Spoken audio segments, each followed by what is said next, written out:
How do you tell when a friendship supports your growth or quietly limits it? Growing up, our friendships were not chosen.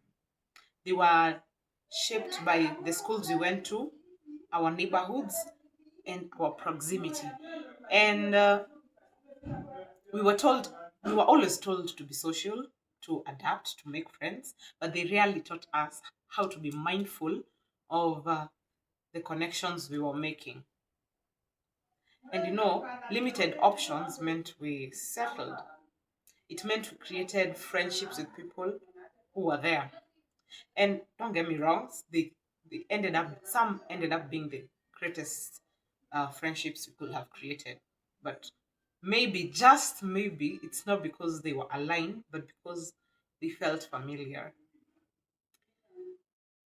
And if there's one thing I've come to, grasp from books out there is the brain tends to lean more on anything that feels familiar. It's the brain's way to know it's safe.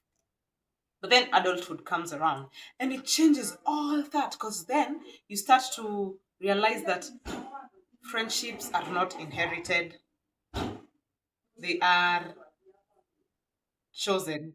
And that choice forces a question that most people are afraid to face or they are afraid to ask themselves. And that question is, how do you know who actually belongs in your life?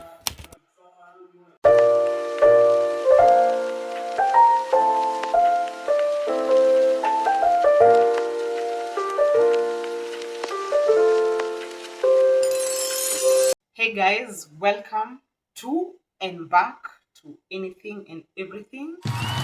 My name is Essie, and today I want us to talk about friendships and our social environments. I want us to talk about how the people around us shape who we become and how complex it is to form connections as adults.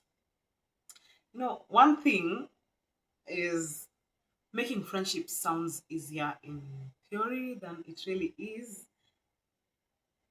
in real sense because it's uncomfortable. Why should be the question. I'll tell you why. This is because the moment choice enters the picture, boundaries follow. And you know what boundaries do? They don't just define who stays. Boundaries show or they reveal what the relationship was built on in the first place. Are you getting me? So, one of the clearest signs that reveals this is when saying no becomes heavier than saying yes. Which brings me to my first point, agreement versus authenticity. Let me explain. A lot of friendships survive because of agreements, not honesty. Uh, you say yes when you mean no. You laugh even if something doesn't sit right with you. You soften yourself just enough to keep the peace. You shrink yourself to avoid conflict. And research on psychology kind of proves this. It tells us that we form bonds due to proximity and repeated exposure and not because they align. It's though you form friends with those you see often at work, at school, any places you often visit, and instead of actually focusing if this person aligns with who you really are. And it does make sense because most of our friendships were not chosen consciously. And what we call sometimes friendships becomes familiarity that was never questioned in the first place. And one thing about authenticity, one thing about being real with yourself is that it questions this familiarity. And when that happens, the friendship either dissolves or evolves. My next point is discomfort after interactions. Stay with me, I'm going to explain. So, there's a kind of discomfort that shows up after certain interactions. Not because something dramatic happened, not because there was an argument, not because there's any issue. It's a subtle tightness that that feels like you had to edit yourself a little too much, like you had to stay quiet or you had to be careful. You had to have this mask on this whole time. And there are studies on adult connections that shows that when there are social connections without personal autonomy, it tends to create an emotional strain over time.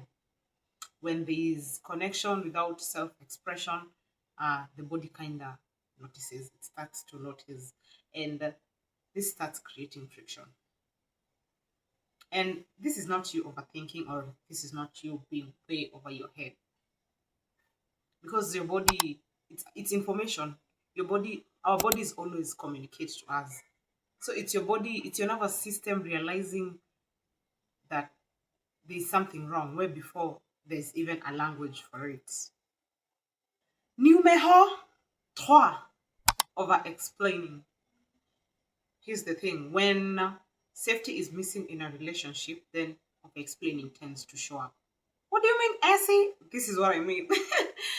uh, every time you need to justify a boundary, every time you need to clarify an emotion, every time you need to soften a truth, then that friendship was never built on trust in the first place. You know, studies have shown us that for quality friendships to exist, there need to be emotional safety and mutual respect. You know, those 2 points they matter way more for the well-being of an individual more than the frequency of an interaction. It's not about how often you get to see a person or interact with a person. It's whether they are allowed to exist without performing. And you know, in healthy relationships, explanations are not demanded, they are shared. You don't need to over explain yourself or justify yourself to someone who already sees you. My last but not least, resentment. I don't want you to think of it as anger, because in friendship dynamics, resentment barely or rarely often shows up as anger. Well, how does it show up? I'm telling you right now. It shows up as distance, silence, reduced effort over time, emotional withdrawal. I know as I'm mentioning them, you might have seen them at some point, and as I told you earlier, research has consistently linked low quality friendships with poorer psychological well being over time. You know, when a relationship or a friendship is one sided or when it's emotionally unsafe, um, the cost accumulates, doesn't disappear. You know, resentment often shows up due to unresolved boundaries or repeated self abandonment because you allowed yourself to be in these spaces. And this is not because someone is evil, this is because something misaligned stayed for too long. Drifting is not avoidance, it's a kind of self preservation. It's when you realize you need to, oh my God, to take a step back and evaluate the kind of relationship or the kind of environment you are consuming. I'll give you an example with the plants. Like the conditions for plant to grow requires a good environment. It's the same thing. Use that concept.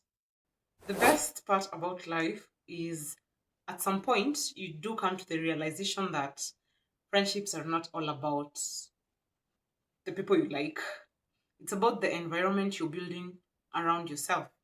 Because the people you often spend time with, they shape how safe it feels for you to speak, for you to rest, for you to change. They influence how you explain yourself, or how often you doubt yourself, and whether you feel expanded or reduced after interactions or after interacting with them. And don't for one second blame yourself for having such curiosity about your connections.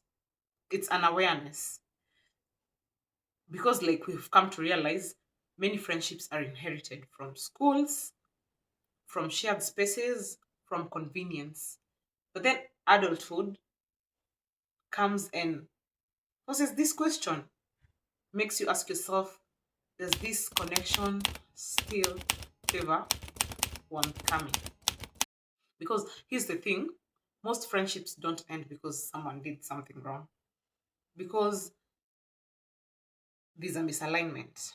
Sometimes it stops fitting into the nervous system that you have grown into.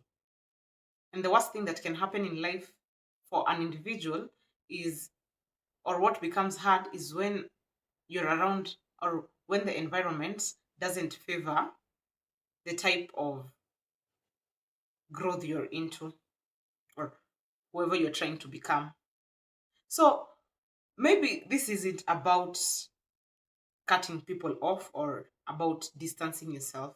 It's about realizing where agreement replaced authenticity. It's about realizing where discomfort became normal. It's about realizing where resentment started whispering before it even began shouting.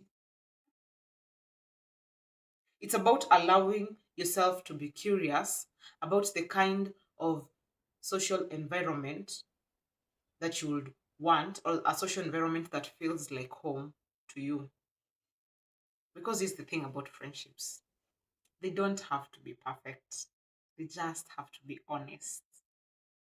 That's it, guys. Thank you for watching and listening till the end. I hope this episode has sparked your curiosity about being mindful of your social connections and interactions. Because for me, it sure has. Make sure to share this video, make sure to like and comment.